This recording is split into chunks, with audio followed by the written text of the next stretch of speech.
Изменение наименования столицы Казахстана на Астану вошло в проект закона о внесении изменений и дополнений в Конституцию, за принятие которого проголосовали парламентарии в 2 чтениях.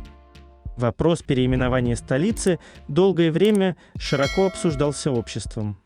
Он поднимался в ходе встреч, в обращениях граждан во время проведения референдума. Поэтому, с учетом общественного мнения, данное предложение депутатов было включено в проект закона. Инициативу по переименованию столицы выдвинула депутатская группа «Жана Казахстан».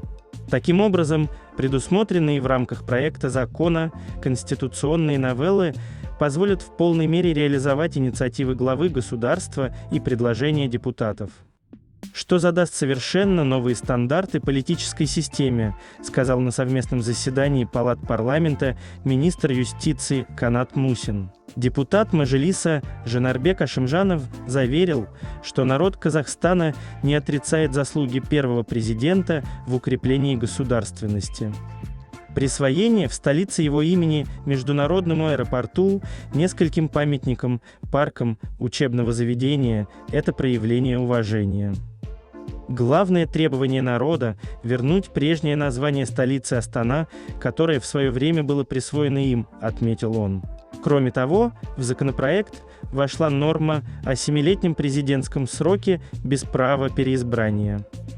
Ранее в столичном маслихате состоялись публичные слушания, во время которых депутаты единогласно поддержали инициативу.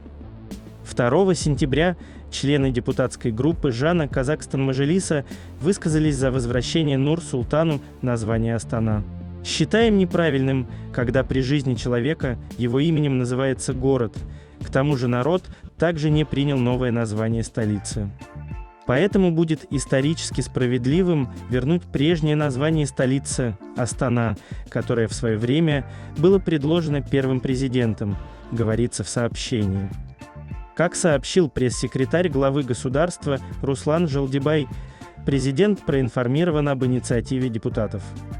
Их предложение включено в проект конституционного закона с согласия главы государства.